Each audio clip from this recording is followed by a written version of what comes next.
Mga hinigugma kong kabutuan, yan nga Domingo, amo an ikalima nga Domingo an katuigan. Ano sa nga Kristiyano, gintatawag nga maging asin an nga tanan nga katawhan atuna og maging kapawa ang bukos nga kalibutan. Amo ini mga hinigugma ko nga kabutuan ang iginpapahayag idahan aton ebanghelyo. Usa nga kumon nga nabubuhat ang asin ug han kapawa amo ang pakahatag in pagbag-o. Amo ini ang karuyag han aton Ginuso Kristo nga mahinabo ida an iya mga tinunan. Sering niya, kamo an asin, an tuna, kamo an kapawa, an kalibutan. Ano iton gamit iton asin? An asin ginagamit naton di daha kusina para an aton pagkaon magmarasa naman. Kung garuyag naton nga mag-iha ang kinabuhi iton pagkaon, na binagod iton isda o karne, ginagamitan naton hin asin. Hinbubudo naton para higamitan sunod nga mga adlaw. Na binagod ato nga panahon, karabaray pa naton mga refrigerator. Sanglit, ginagamit naton ang asin.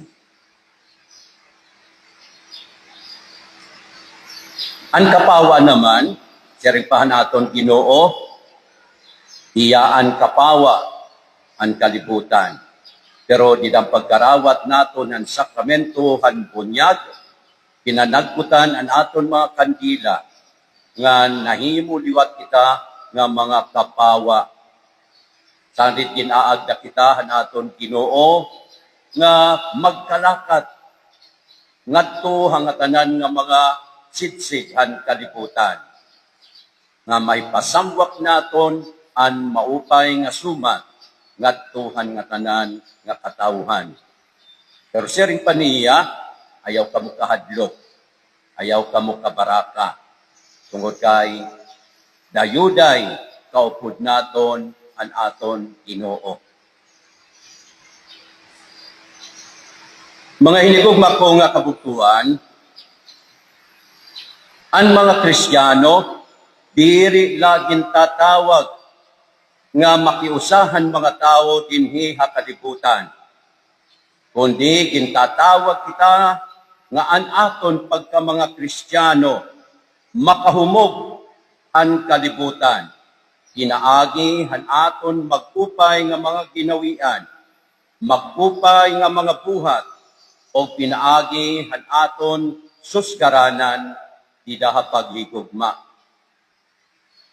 An aton siyahan nga barasahon, Isaías, nagtutudlok ngadto han mga paagi para maging mga asin kita o kapawa, pinaagi han mga buhat han kaluoy.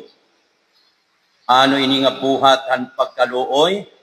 Han pagpakaon han mga ginugutom, pagpasaka hadton mga waray hinuhunungan, paghatag ginpado hadton mga lubas, pagbulig hadton mga kabugtuan naton, na binagod hadton mga nanginginahanglan, an paglikay, an pagkamakikalugaringon, an pagkaarugante, o pagkahalod.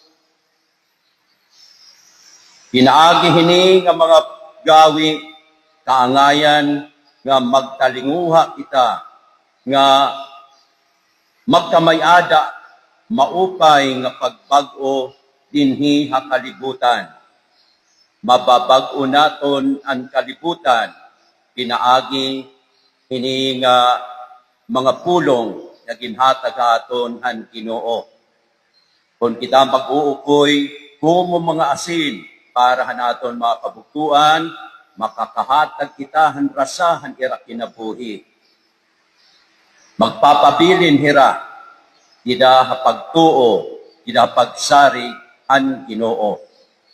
Kumo mga kapawa, pinaagihan aton pag-upay nga mga buhat, na binagod ang pagpakita naton, ang buhat, ang pagigugma, matutuddoan naton, ang aton mga kabuktuan, magigiyahan naton, ang aton mga kabuktuan,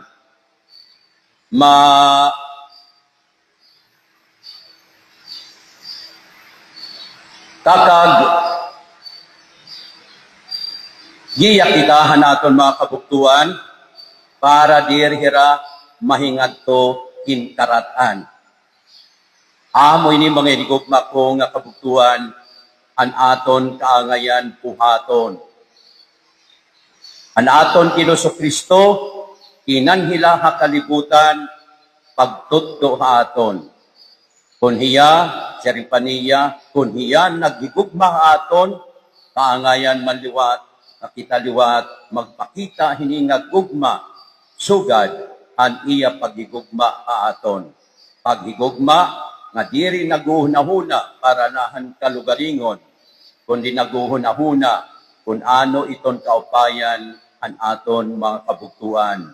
Sanglit, nagiging andam liwat kita, in paghalad han aton kinabuhi.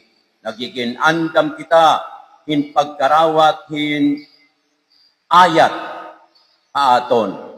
Nabuhaton naton ini para han katalwasan han aton mga kabuktuan. Sanglit pinaagi han aton nga kinabuhi, dida ang mag-upay naton nga mga gawi, mag-upay naton nga mga suskaranan, ang mga buhat na pagigugma, ug sugad man gihapon ang mga pagturunan nga aton gipapaanggit, pagturunan han simbahan, nga aton gipapaanggit ngadtuhan aton mga kabuktuan, ini mga inigugma ko nga kabuktuan, magdadarahan aton mga kabuktuan, ngadtuhan kaupayan. Kabinagod mga inigugma ko nga kabuktuan, ngadtuhan aton puroy anan dito kalangit, magdadara aton ang katalwasan. Sangit mga inigugma ko nga kabuktuan, kita nga tanan, kumo mga Kristiyano, kumo mga sumuronod ni Kristo, ginpapahanumdum kita, hiningahaw nga iya mga pulong.